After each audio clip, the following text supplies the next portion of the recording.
Aujourd'hui, 12 mai 2016, se tient le troisième point de presse du gouvernement, après une pause relativement longue. Pour l'échange de ce matin, vous avez à vos côtés 3 membres du gouvernement. Vous avez avec vous M. Éric Bougouma, ministre des Infrastructures, qui s'exprimera sur l'état des lieux du réseau routier et les actions en vue, et également sur le programme de recrutement de 9300 jeunes au titre des travaux de haute intensité de main-d'œuvre, IMO. Vous avez aussi M. Ambroise Nyuga-Ouedraogo, ministre de l'eau et de l'assainissement, qui s'exprimera sur la crise de l'eau actuellement et les actions en vue pour venir à bout du problème. Ensuite, M. Pegdouende Clément Sawadogo, ministre de la fonction publique, du travail et de la protection sociale, nous rejoindra pour s'exprimer sur le reversement des agents de la fonction publique en application de la loi 0421 portant statut général de la fonction publique de l'État. Il s'ensuivra un échange avec les professionnels de la presse à qui nous disons merci pour leur accompagnement constant. Il est souhaitable que le ministre porte-parole puisse s'exprimer sur un phénomène grandissant qui peut porter un préjudice sérieux aux efforts de notre développement. Nous parlons de l'incivisme. Monsieur le ministre, la parole est à vous. Vraiment, merci pour votre présence. Merci au ministre. Je voudrais également remercier la présence ici du ministre de la Justice, garde des Sceaux, M. René Bagoro. Les questions d'incivisme et les questions de justice sont des questions relativement importantes. Donc, je sais qu'un certain nombre de questions ayant trait à la justice seront posées. Donc, j'ai demandé au ministre de bien vouloir, au cas s'il y a des questions sur la justice, pour qu'il puisse y répondre, parce que c'est suffisamment sensible et pointu. Voilà. En ce qui concerne l'incivisme, je voudrais peut-être demander aux différents organes ici présents de nous rappeler, et là je parle en tant que journaliste, que nous avons une fonction assez simple, c'est informer, divertir et éduquer. Et que les médias que nous avons doivent être également des cadres d'éducation et de reprise en main de cette situation nationale qui, si on y prend garde, peut devenir préjudiciable à l'ensemble du développement de notre pays et à la cohésion sociale. C'est pour ça que je voudrais profiter de cet espace-là pour demander la contribution des médias, pour demander la contribution des différents organes sur cette question de lutte contre les civismes et de promotion de la tolérance et du vivre ensemble. Il est important que nos organes, au-delà de la critique qui est normale à porter, de l'investigation qui est normale à faire, que nous ayons également ce petit instant d'éducation sur les valeurs sur lesquelles nous voulons construire notre vivre en commun, notre Burkina Faso. Le gouvernement burkinabé actuel, sous les directives de son Excellence le président Roch Marc Christian Kaboré, a un programme routier national qui comporte plusieurs volets. Le premier volet, qui est le plus important, c'est l'entretien de nos routes. L'entretien courant, l'entretien périodique.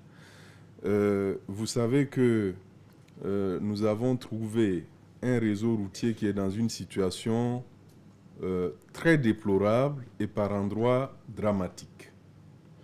Je peux vous dire que le point qui a été fait par les différents directeurs, directions régionales des infrastructures, a fait ressortir un besoin urgent de l'ordre de 18 milliards et le gouvernement a marqué son accord pour ces 18 milliards. Mais lorsque nous sommes allés sur le terrain, certains d'entre vous ont pu nous suivre, il y a une seule route au Burkina qui a une très bonne praticabilité, c'est Ouagadougou-Bobo-Dioulasso. Je le dis et vous pouvez le vérifier.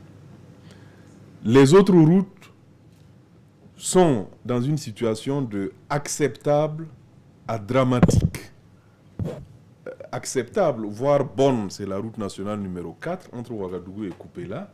Mais à partir de là, c'est un calvaire pour aller à Fada. Quand vous prenez la route Ouagadougou-Kongoussi, par endroit, vous vous demandez si c'est une route bitumée ou non. Quand vous prenez la route Ouagadougou-Léo, les nids de poules sont un peu inquiétants. Et quand vous faites Bobo-Dioulasso, Banfora, vous vous dites, bon, il y a quelque chose à faire, même si la praticabilité est relativement acceptable, mais à partir de Banfora jusqu'à la frontière avec la Côte d'Ivoire, c'est particulièrement grave. Donc, le premier programme, c'est un programme d'entretien qui vise à remettre ce réseau en état. On peut aussi évoquer les routes en terre. Vous savez, lors de nos sorties, nous avons fait Fadangourma, Bilanga, Bogandé, jusqu'à Taparko. Et là, vous avez suivi, les populations ont dû, malgré eux, j'imagine, sortir pour manifester et réclamer quand même la mise en état des ouvrages, des radiers, des dallos qui sont dans une situation terrible. Nous avons dû d'ailleurs prendre l'engagement sur place de remettre en état le radier de la Sirba. Et je peux vous dire que cet engagement que nous avons pris sur place a été tenu parce que nous avons mobilisé des engins qui sont allés et qui ont fait le travail. Nous sommes allés aussi à Wayuguya, la route entre Wayuguya, Titao et Djibo. Et entre Wayuguya et Titao, il y a une digue, une importante digue au niveau du barrage de Tougou, qui était aussi dans une situation très grave. Et nous allions avoir des drames, comme cela fut le cas les années précédentes, dès que la saison des pluies commence. Et là encore, nous avons pris des engagements que nous sommes en train de tenir, puisque les engins lourds ont quitté la Sirba et sont en ce moment sur la digue de Tougou en train de faire le travail. Nous allons continuer, nous allons renforcer la présence des entreprises et de nos brigades sur le terrain pour que d'ici la fin de l'année, ou en tout cas en 2017, si on fait le point du réseau classé et du réseau non classé, si on fait le point des routes bitumées et des routes non bitumées, que nous puissions avoir une situation acceptable où les accidents vont diminuer, en tout cas les accidents causés par l'état de dégradation des routes. Le deuxième programme qui est important, c'est le programme de routes bitumées. Nous avons eu l'occasion de vous entretenir à plusieurs occasions sur les différents projets dont le premier objectif est de combler le déficit en route bitumée dans notre pays. Nous avons un certain nombre de chefs-lieux de province qui ne sont pas desservis par le bitume. Ce n'est pas normal en 2016. Nous avons les projets dont certains d'ailleurs vont commencer très bientôt. Nous allons desservir déjà Thomas par un bitume à partir de Didir jusqu'à Tougan, mais également Tougan en venant de Dédougou. Djibo également va être desservi à partir de Kongoussi. Les travaux vont commencer incessamment cette année, pour ne pas dire les semaines qui viennent. Et également, vous avez pu suivre que de retour de Riyad, le chef de l'État a annoncé le bouclage du financement pour Wayuguya jusqu'à Djibo, étant bien donné que le fonds koweïtien avait accordé un financement partiel qui ne pouvait pas faire en tout cas la moitié de la route. Nous avons aussi des programmes spécifiques pour les grands centres urbains, en particulier Ouagadougou et Bobo-Dioulasso. À Ouaga, je peux citer l'accord que nous venons d'obtenir, en tout cas de la Banque Ouest Africaine de Développement, il y a moins d'une semaine, pour réhabiliter le boulevard des Tansoba dans sa section entre l'échangeur de Ouaga 2000 et l'échangeur de l'Est, c'est-à-dire la circulaire qui passe devant le CIAO et devant l'hôpital pédiatrique.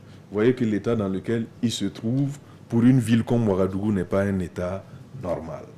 Nous avons également terminé en tout cas les études de la reprise de l'avenue Bassawarga. C'est une avenue qui est congestionnée à toute heure de la journée et donc nous allons refaire cette avenue en redimensionnant de telle sorte que on puisse fluidifier le trafic à ce niveau. Et puis il y a le grand projet de contournement de la ville de Ouagadougou. C'est un projet de 125 km dont les études sont également achevées. Nous avons en troisième lieu le programme des pistes rurales. Le chef de l'État, le président Roch Kaboré, s'est engagé à construire 5000 km de pistes rurales en 5 ans et nous sommes en ce moment même en train de travailler sur les 1000 km de l'année 2016 et bientôt nous allons, avec l'accord de nos partenaires financiers traditionnels, nous allons lancer des appels d'offres pour commencer ces travaux. Un mot sur le programme IMO, programme de recrutement de 9300 jeunes et femmes. Je dois vous dire qu'à l'étape actuelle, nous avons enregistré près de 100 000 dossiers de candidature. Sur ces 100 000 dossiers de candidature, il y a 80% de femmes. Bon, je crois que c'est une très bonne chose. Et 80% de femmes, y compris des jeunes filles. Nous avons dû d'ailleurs relever à un moment donné la question de l'âge pour permettre à toutes les femmes qui se sentaient dans le besoin de pouvoir postuler. Donc c'est un programme du gouvernement burkinabé. Et ce programme, nous l'avons dit, sera exécuté dans la plus grande transparence et dans une égalité de chance parfaite, puisque le recrutement se fera par voie de tirage au sort, et cela impliquera les directeurs régionaux et provinciaux des infrastructures, et puis bien sûr les directions provinciales qui sont chargées de la jeunesse. Pour ce qui est du secteur de l'eau et de l'assainissement, il faudrait savoir que notre pays est un pays à stress hydrique. Cela veut dire que les quantités d'eau, aussi bien sous le sol que sur le sol, ça c'est le disponible, les quantités d'eau que nous mobilisons en moyenne par an ne suffisent pas à couvrir nos besoins. Je ne vais pas aller dans les détails.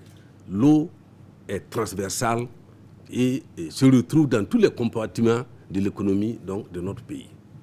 Et pour ça, le gouvernement est effectivement obligé de mettre en œuvre une politique de mobilisation de l'eau pour tous les besoins, notamment l'eau en priorité selon la loi sur l'eau.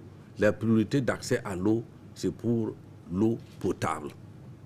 Et c'est en cela le président Roch-Marc Christian Kaboré s'est engagé à garantir la corvée zéro en matière d'eau potable.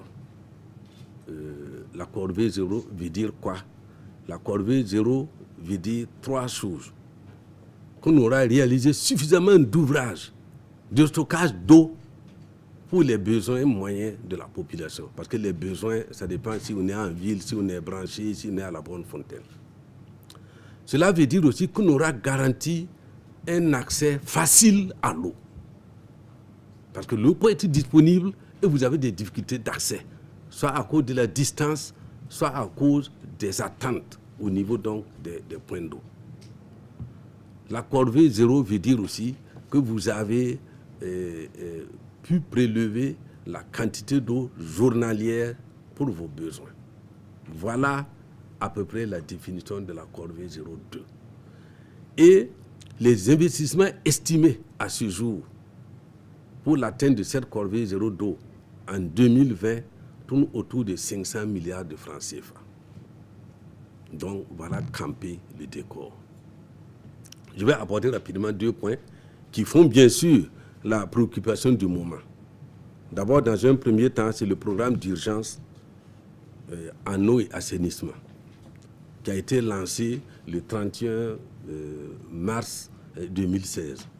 Ce programme, d'un coût de 8,7 milliards, a le financement totalement bouclé. Et il couvre l'ensemble des 13 régions. Les marchés seront attribués dans les 13 régions. C'est régionalisé. Les travaux s'exécuteront dans chaque région.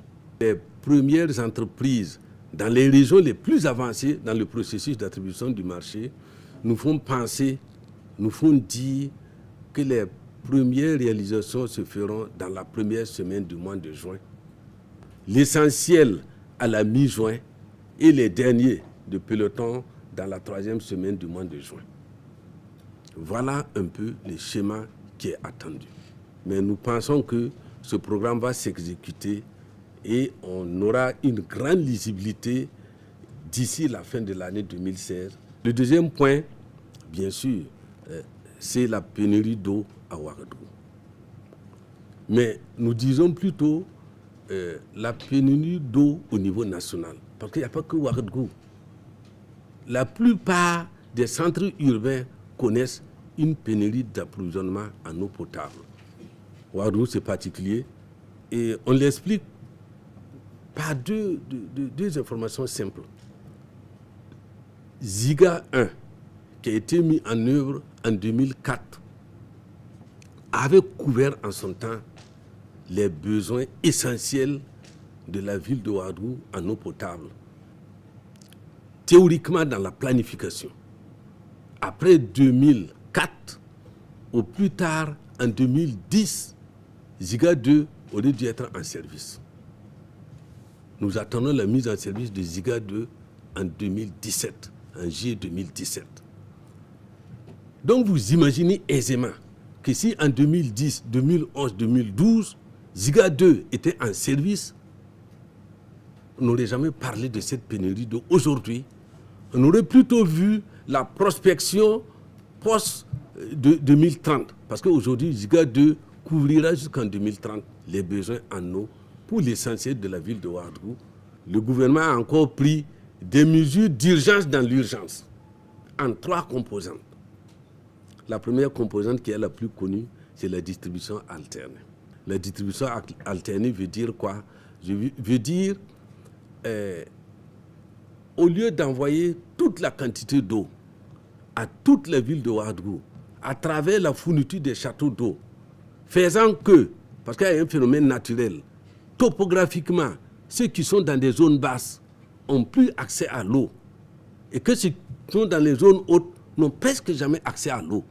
L'eau comble d'abord les trous avant d'atteindre les côtes. Donc c'est normal. Donc au lieu de cela, nous avons dit, ok, on va diviser donc en 2, envoyer tout le débit à la moitié des consommateurs, ce qui permet d'augmenter la pression et de compenser ce qu'on appelle les pertes de charge. Et c'est ça qui amène ceux qui sont en zone haute d'avoir de l'eau en ce moment. Puis, on balance dans l'autre zone. Ça fait que même ceux qui avaient l'eau tout le temps, ils ne les auront plus tout le temps. C'est ça aussi, on partage les problèmes. Je crois que c'est normal. Ceux qui ne les avaient jamais l'auront à peu près une période sur 2. Ça, c'est une des mesures nouvelles que nous avons dû expliquer.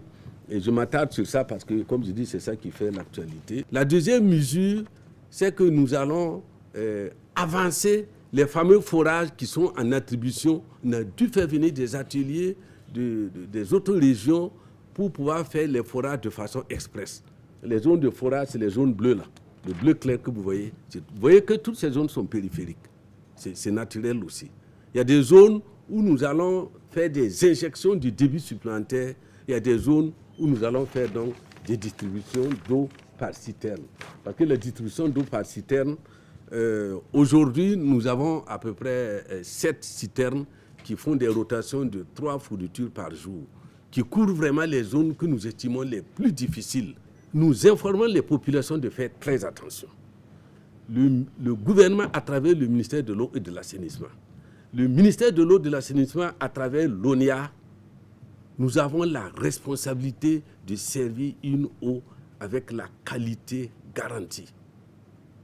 Nous prenons les citernes, nous les stérilisons, nous contrôlons, nous mettons tous les paquets pour que l'eau garde sa qualité dans la chaîne de transmission. Le Conseil des ministres a adopté effectivement 2 décrets qui viennent en application de la nouvelle loi, la loi 081, adoptée le 24 novembre 2015 et qui porte régime juridique applicable aux agents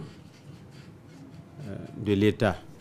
Comme vous le savez, la mise en application de cette loi a retenu l'attention de l'opinion nationale, en particulier des organisations syndicales qui s'inquiétaient à un moment donné des délais de mise en œuvre ou peut-être éventuellement d'une quelconque hésitation du gouvernement à mettre en œuvre la loi. Eh bien, je pense que c'est désormais chose faite.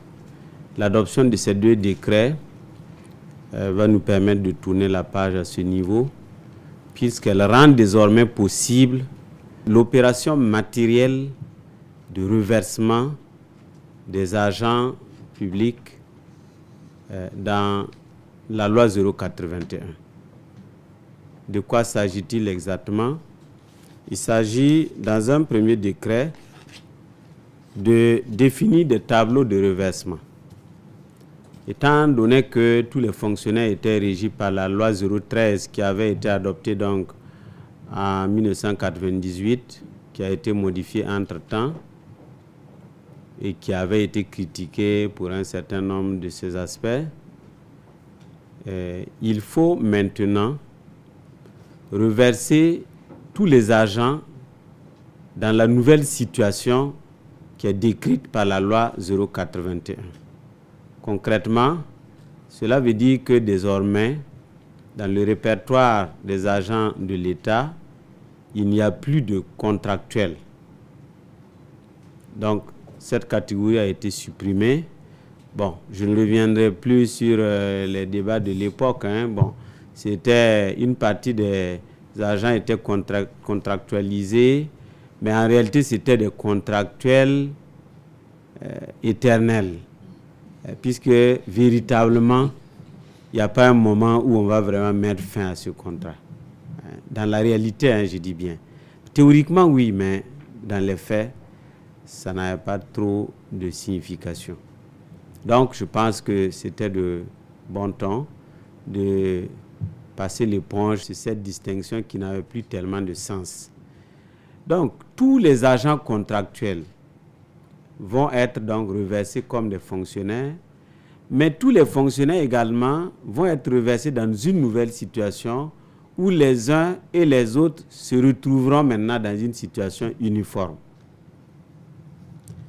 Alors ça, c'est un premier aspect du décret, du premier décret portant un tableau de reversement.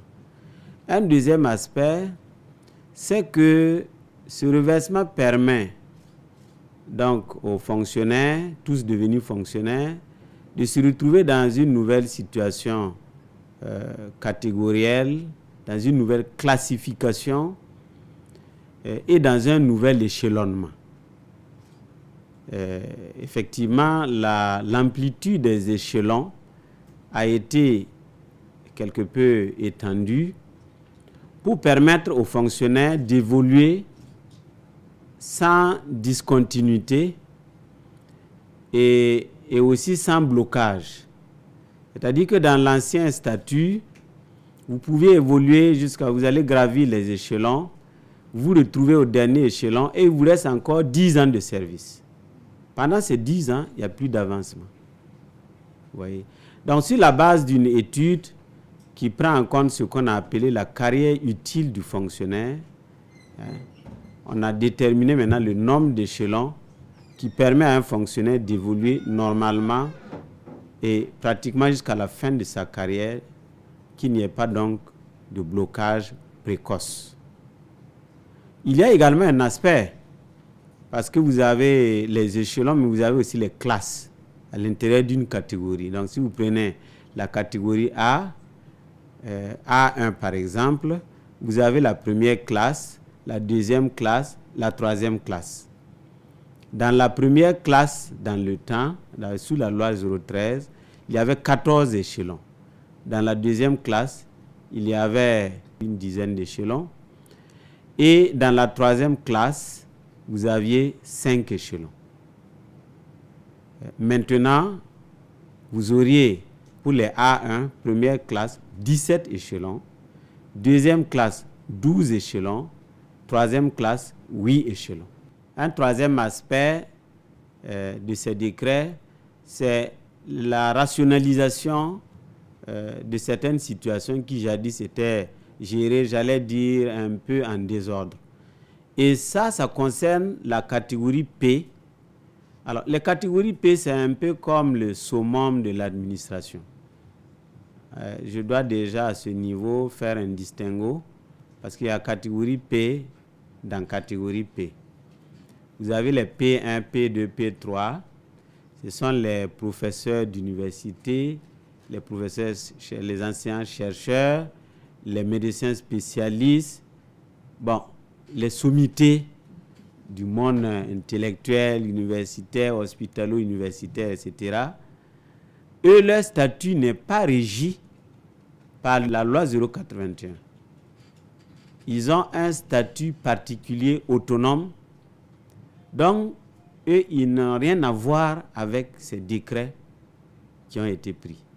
En fait, eux, leur situation est exactement comme celle dans laquelle les magistrats viennent d'être placés, c'est-à-dire dans un statut complètement indépendant de celui de la fonction publique d'État. Et donc, c'est d'autres catégories à l'intérieur de la catégorie P qui sont concernées. C'est par exemple les maîtres assistants, par exemple les inspecteurs de l'enseignement secondaire, les médecins qui ne sont pas des spécialistes. Donc, eux, ils sont aussi dans des catégories P qui n'étaient pas vraiment, c'était pas bien organisé. Et donc, on a profité pour réorganiser ces catégories P également qui sont concernées par la loi 081. Au total, donc, c'est une meilleure configuration du dispositif de gestion des agents publics de l'État qui est opéré par ces décrets qui viennent en application de la loi. Et également, il y a un deuxième décret qui est introduit par le ministre des Finances, mais c'est le même dossier, et qui détermine le classement indiciaire.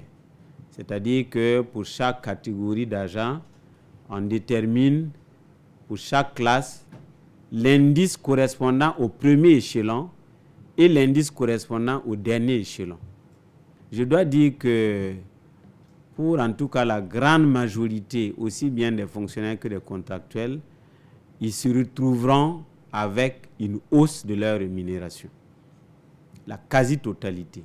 Je pense même qu'on peut dire la totalité des agents se retrouveront avec une augmentation de leur rémunération qui peut être substantielle, mais qui est bien sûr variable selon les situations. Ce n'est pas une augmentation de salaire à un taux fixe pour tout le monde. Non, non, non. Ce nouveau positionnement entraîne de facto, il est plus favorable que l'ancien et entraîne de facto une hausse des rémunérations. C'est cela qui produit l'incidence du reversement que nous avions antérieurement situé à environ 19 milliards, mais avec les calculs raffinés, l'effort de l'État pour donc constater ces reversements se chiffre désormais à 20 milliards 800 millions. Il faut reconnaître que c'est un gros effort que l'État est en train de faire pour ses fonctionnaires et rendre justice quand même aussi à l'État. Ce n'était pas évident du tout, mais bon, on y est quand même au bout du compte. Nous aurons deux temps de questions. Une première série de questions adressées au ministre invité et la deuxième série, ça sera adressé au ministre porte-parole. Vous donnez votre nom, l'organe et vous posez votre question. Hervé Tapa de BF1 Télévision.